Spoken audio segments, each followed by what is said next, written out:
industry legends and all the hot newcomers and all of them, just the regulars. It's every conversation is great, but nobody thinks like I've made it. We all have the same problems. It's not the same conversation, but we basically all have the same problems.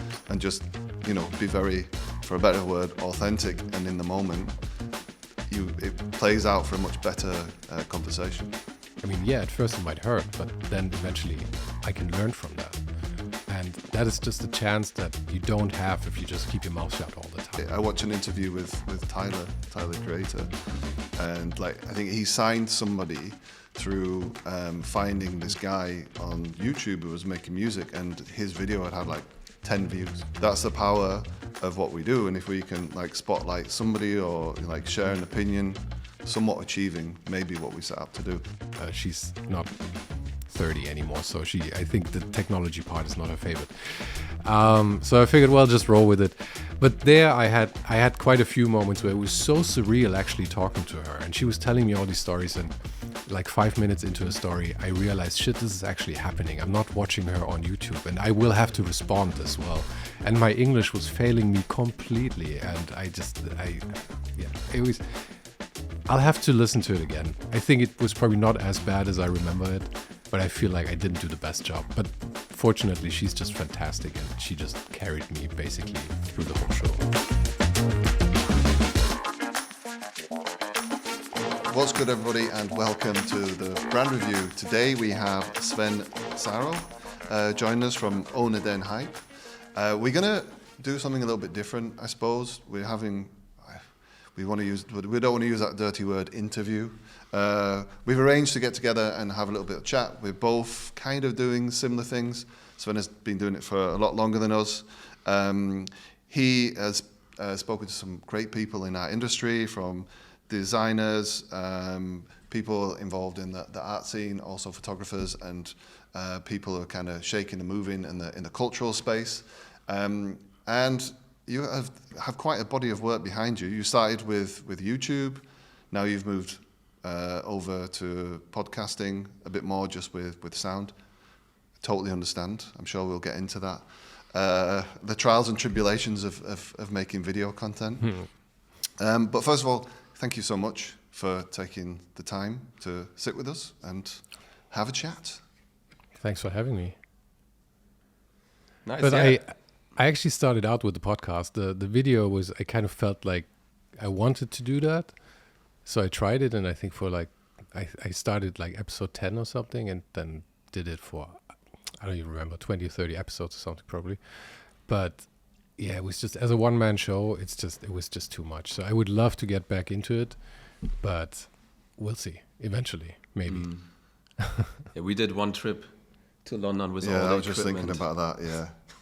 So we see you, and you did travel to all your interview partners, right? So Yeah. And I mean, it's the two of you, right? So you can at least split carrying all the shit, but I had everything on my back. Yeah, it was heavy. Heavy Luggage. And then also, the rooms are not obviously made for podcasting. So where's the light source? How much room do I have the right lens with me? How far does the camera have to go back? Is there an echo in here? All this stuff. You're like, oh God, I just pray that this is going to work out. Yeah. And mostly it does, but it can go wrong. And there's a psychological component to it as well, because if you have cameras up, the guests are way more conscious of being in an interview situation. And if you just have a mic on there, I use a headset, so they usually forget about it after 5 minutes. And I find it makes for a more personal conversation sometimes, at least with people who are not used to having cameras in their faces. Yeah, that's actually one of the questions we had before. How do you create a comfortable environment for these interviews? Because I think you're taking really care of this as well, right? You're sending equipment before and making it as easy as possible for them.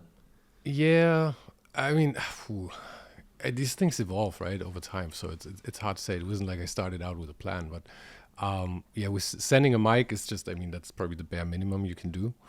And making people comfortable is, I like doing things organically.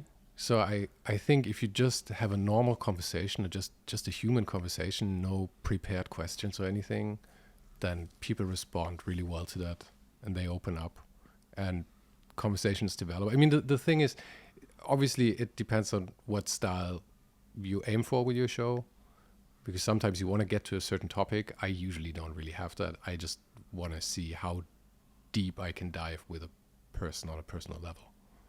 Mm. Yeah, that's a nice approach, actually. I mean, we have not done that many interviews, but yeah, it's also interesting for us. I think we're also learning and finding our own interview style. Yeah, but I do too. I still do. I have a little bit of experience with photography. So back in the day, like I still enjoy photography. But one of the things that I found where you found that moment was like actually the unexpected, when they were not prepared. So if you want to take like portrait pictures of somebody, you ask them to take a picture, that's when you lose the real person. So often what I would do is I would say, okay, so we're going to take some pictures, and then I'm going to do some test shoots. So I do some test shoots. And actually, the shots where they're like, okay, whatever, okay, I'll get myself prepared, are actually the ones that they're the most honest and authentic, and the real soul in the person comes through in those moments. And I find if you can translate that to like interview scenarios or those situations where you kind of just don't even make a big thing about it yourself, that you've got all this equipment set up, and you just bust into it and just start talking like you know this person, and just, you know, be very, for a better word, authentic and in the moment. It plays out for a much better conversation. Yeah, I think you're absolutely right about that. And I also never tell people when we actually start, so I just press record and then I start talking, and then we see where I will actually begin the episode. And sometimes it's a bit weird because people are just like, well, shit, are we already recording? And we're already like 15 minutes in or something like that. But I find it's the most natural way to start a conversation. Nice. Yeah, because I think you also have a background as a designer, right? How was this move from actually working in the industry and then thinking about, okay, maybe I do something completely different and like create content around the industry? Yeah, it's funny, these origin myths are always, I always feel like I shouldn't be telling it again, because you asked about it again and again, right? So let's see if I have a good story by now. The year was 2022 or something. I forget when the pandemic started, but that's I came back. You can put dramatic music on right now if that helps. Dun dun dun. Yeah, that's good. Something from Jaws. And I usually go to Thailand in the winter for like a month or two or something like that. So I had spent January, February, I think, in Thailand. Then my girlfriend joined me, went to Bali. And then the pandemic hit real hard, and we figured we should be coming back to Germany. So we did that. Then the lockdown happened. So we went to her parents' place, because they have a nice place in Freiburg with a garden and stuff, instead of being locked down in Munich in the city. And we spent, I think, like 7 glorious weeks there. It was beautiful. And usually when I come back from Thailand, I just get new projects. They just start rolling in. But this time, nobody wanted to spend money, so I had all this free time. And I wasn't too worried. I had a little bit of money on the side, so I figured, well, it's not going to be a problem. So I figured, well, let's see if I can finally do one of my own projects, because, you know, as a designer, you're always like, oh, I got to do this and that. It's going to be fun. It's going to be amazing. It's going to be the best project ever. And you end up never doing them because another client comes by and just takes up all your time. So I had all this time. And it started out as a photography project, actually, where I just wanted to go into shops and like cool shops, you know, make connections, that kind of thing, and have good motifs. And so I figured, okay, let's do interviews and photographs, so I have a reason to actually go in there. So I did that, and after like 3 interviews, it revolved all around COVID, so I got really, really tired of that. And so I switched into design and things like that, all kinds creative, because I figured that is closest to the things I know a little about. And yeah, now it's like almost 4 years later, I think. Yeah, nearly 200 episodes, right? Yeah, I think we're like 192 or something like that. Yeah. And it's crazy. At this point, it's just a number. It doesn't mean anything anymore, you know? When you're like at 30 or 40, it's like, oh my God, I'm going to hit 50 at some point. But then eventually it's just like, yeah, I don't know. I forget episodes I've done, and yeah. But is there, like with everything. Is there something special planned for the 200th episode? Actually, no. No? I have a guest in mind that I had on the show a long time ago, and we wanted to do a second episode, and so I'm thinking about maybe doing that, but now it's getting a little bit tight to actually make that happen, because it's only like eight weeks left or something. And let's see, we'll see. But I don't really like doing like super special things for anniversaries or something. I mean, ask my girlfriend; she's very disappointed about that. So we'll see. But I mean, also, it must be like having books. Like every interview must be like the breadth of the conversations that you have. It must be like, reading a book or consuming so much information from some incredible people in our industry. That also must be like really interesting for you as well. To, you know, you said that you found design a little bit later on. But now to have spent time with these people and to kind of understand their journey and their perspectives on things, I mean, how's that also influenced you and your perspective on the design world? Yeah, it's funny. I think it made it less impressive, to be honest. I mean, all these people are great, you know, like all the industry legends and all the hot newcomers and all of it, and just the regulars, you know. It's every conversation is great, but the one thing, and this sounds so stupid, but the one thing I really learned is we're all just human. So it's all of these people have the same problems that you and I have. Nobody thinks like I've made it. So in the end, it's always a fresh conversation, but we all have the same problems. It's not the same conversation, but we basically all have the same problems. So I think it made me realize that I don't need to try so hard. If I just do what I do, I don't need to impress anybody. It doesn't change who I am, because it didn't change who they are. Yeah, I think that's also, what we also find as well, like also when we're doing videos ourselves, you have to be very present, and you also learn a lot about yourself as well, especially if you're not doing interviews, you're actually, you know, talking about your perspective on things, and you're saying quite often the same things over and over again and trying to figure those out, especially with Jan. We have a relationship off camera and on camera as well, and maybe they kind of melt into each other, but they're slightly different. Mm-hmm. And you learn so much about yourself. Like at first, watching yourself is super cringe. It's really hard. Yeah. But then once you get over that and you start to like listen objectively maybe to what you're saying, you start to filter yourself and refine your thoughts and ideas about things. It's like a very interesting process to go through.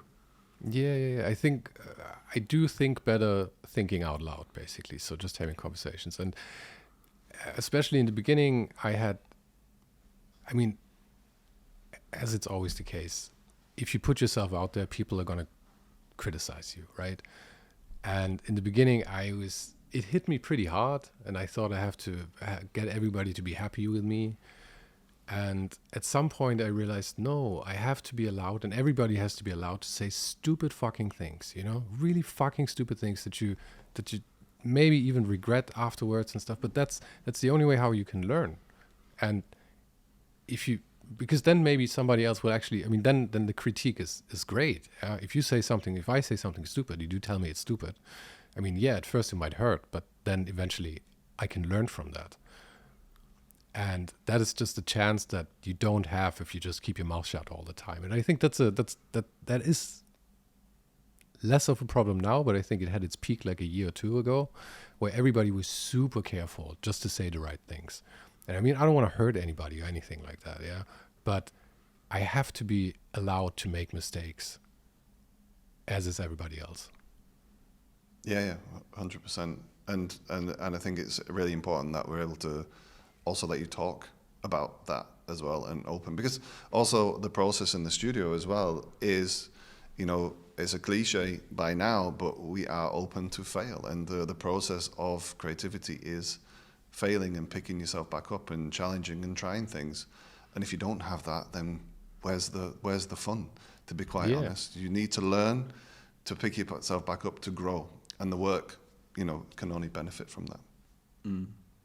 Yeah, that leads also nicely into the idea, because I heard you saying in another interview that you are not looking for creating stuff for a certain audience or, making something someone else likes. It's more like you really do the stuff you like and you enjoy doing. And I think that's also like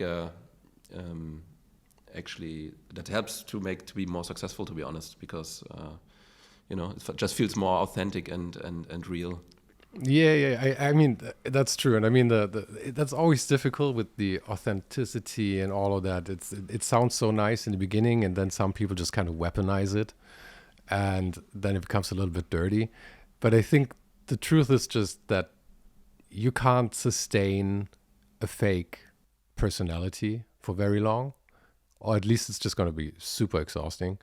So I figured if I just, and also, I mean, these are not the right words, but I am the product in this thing in a way, yeah, because I create this environment to have conversations in. I think that is my main job here. So people have to like what I do in that regard, and if they don't, then I'm just not the right podcaster for them. I also believe, like you use the word success as well, and I think success isn't based on metrics. I think success is you getting yourself into an uncomfortable position and overcoming it, right? And even if one person watches what you do or 1 million people watch what you do, the same objective should be that you learn and you grow and maybe you make some kind of impact. I watched an interview with Tyler, Creator, and I think he signed somebody through finding this guy on YouTube who was making music, and his video had 10 views. Mm-hmm. And Tyler, the Creator, saw it as man, that is the shit. This guy's amazing, and flew him out to LA, and then they started doing stuff together. And that's the power of what we do. And if we can spotlight somebody or share an opinion or bring that to a person that wouldn't necessarily get that, then we kind of somewhat achieving maybe what we set out to do. So for me, that is, you can also say what success is, but for me, that is also kind of success. Yeah, somehow. I think success is there's two sides to it. On the one hand, I think success is like morality or ethics or something. Yeah, you create them yourself. They're not just floating.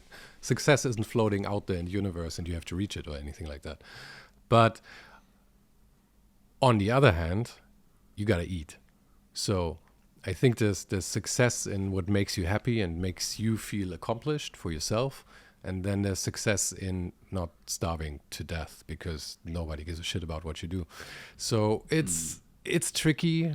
I mean, in an ideal world, I just do what I feel is right. But I think, you probably know this just as well as I do, and probably everybody knows this, but we all sell out to a certain degree. We all try to pander to people in a little bit, right? It has to. It's just the way it is. And I think not to go over the edge with that, still be yourself, but make it palatable maybe to people. That is probably the art, if there's any art to it.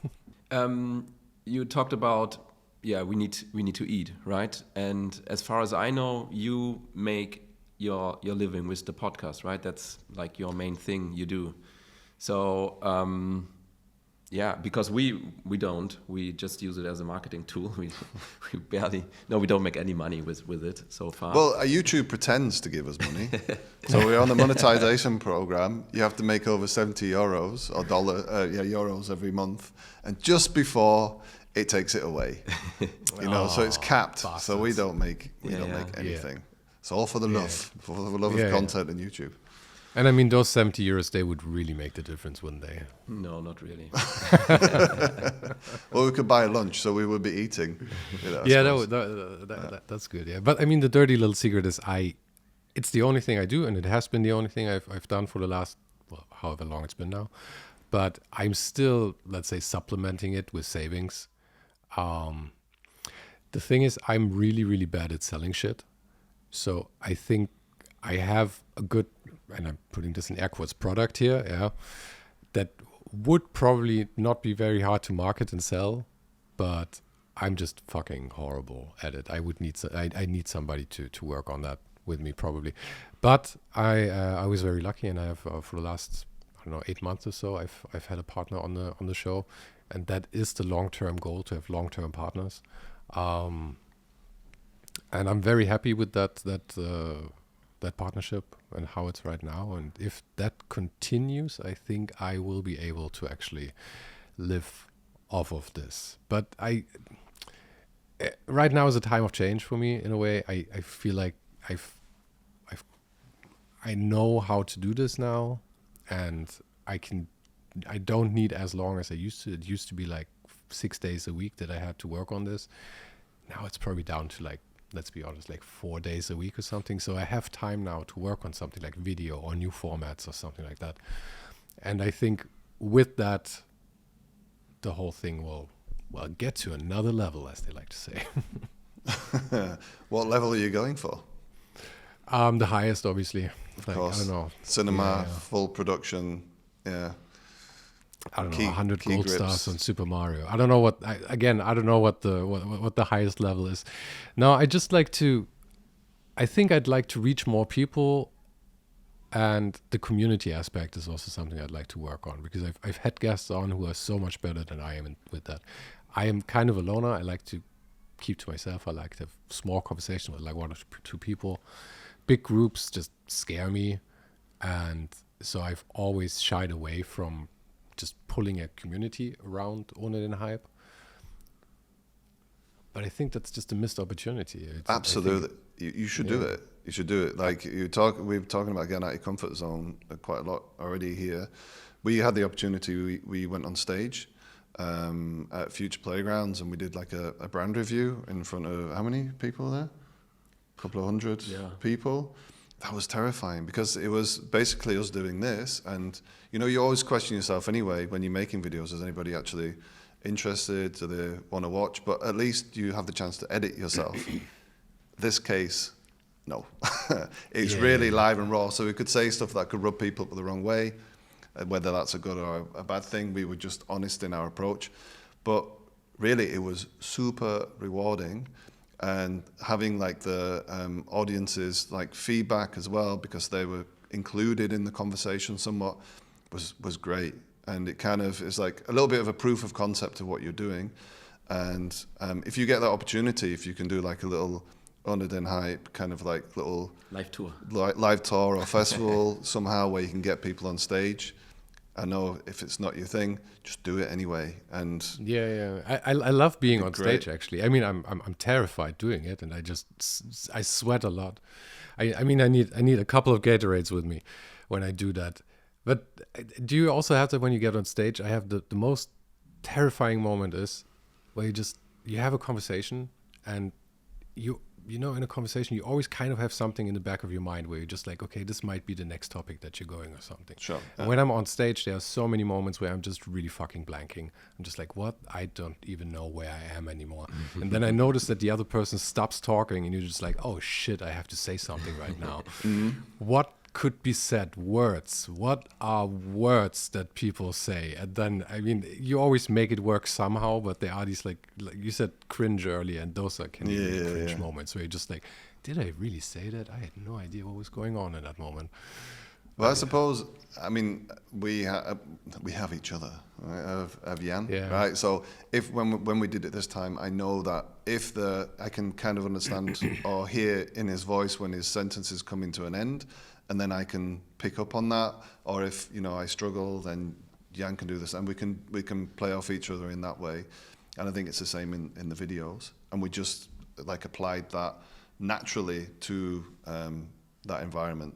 But yeah, I remember having those little blank moments and thinking, Jan, and there he was, my savior. So we're back on. Have you ever forgotten the 30-minute limit, and then you're just like, oh shit, we didn't record like the last Yeah, half. we've done full videos and they weren't even recording. Did you press play? Is that no? Did you press play? No. I mean, what was your biggest fuck up?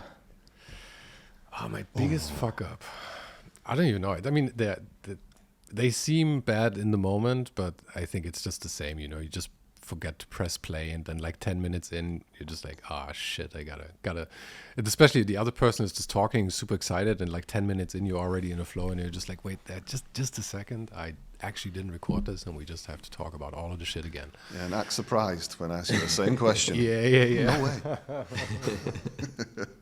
Yeah, that's the difficulty, because these conversations, you can't have them a second time. So I've had a few times where people are just like over analyzing what they said, and they're just like, oh, I really feel bad about like what we did there and there and stuff.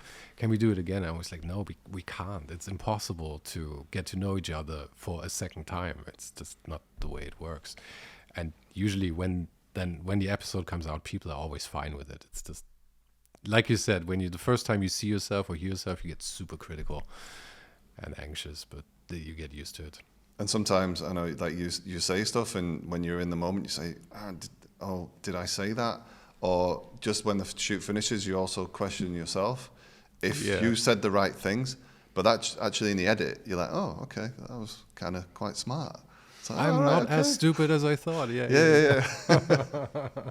But also, I think one thing we always have to remember is that it's like with the newspapers back in the day. I mean, they still have them, but back in the day, where it's just like, today it's like news, tomorrow it's just like in your birdcage.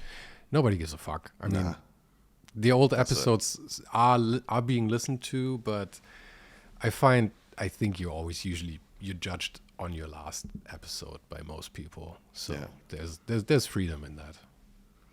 I have a question about like the people that you've spoken with as well. Do you have like a pinch me moment where you were sat with somebody that you really wanted to get the chance to sit with, and you really wanted to unfold some stories, figure out what they're all about? Is there anybody? Can you remember that moment? I think the two times where I was most nervous about that was first time I met Stefan Sackmeister in Vienna, and I was in some, I don't know, some chain hotel, and I just couldn't sleep all night before. And then we were sitting down, and he was just super cool. And that wasn't bad at all. One time I talked to Paula Scher, and Paula Scher has been, I don't know, my hero since I was, 16 or something like that, yeah. And we had a call on Zoom or something like that, and her computer was dinging all the time with emails coming in and shit, and I didn't have the heart to ask her to turn it off or anything. Plus, she's a vibrant woman, but she's not 30 anymore, so I think the technology part is not her favorite. So I figured, well, just roll with it. But there I had quite a few moments where it was so surreal actually talking to her, and she was telling me all these stories, and like 5 minutes into a story, I realized, shit, this is actually happening. I'm not watching her on YouTube, and I will have to respond as well. And my English was failing me completely, and I'll have to listen to it again. I think it was probably not as bad as I remember it, but I feel like I didn't do the best job. But fortunately, she's just fantastic, and she just carried me basically through the whole show. Yeah, I listened to that. I noticed the emails coming in. They were horrible. I couldn't do anything about it. I couldn't even cut it out. Now you are like 200 episodes nearly in. You had a lot of great people. I mean, you obviously have some others where you think, okay, I really want this person on my podcast. But what's the future for OHNE Den Hype anyway? I mean, I also realized you have like kind of regular guests, right? Like Eike König, Stefan Sackmeister. They come in regularly giving an update, which I think is kind of cool to also keep on going, right, with this thing. But yeah, what's your idea? I don't know. I have ideas, I have thoughts, but I have no plans.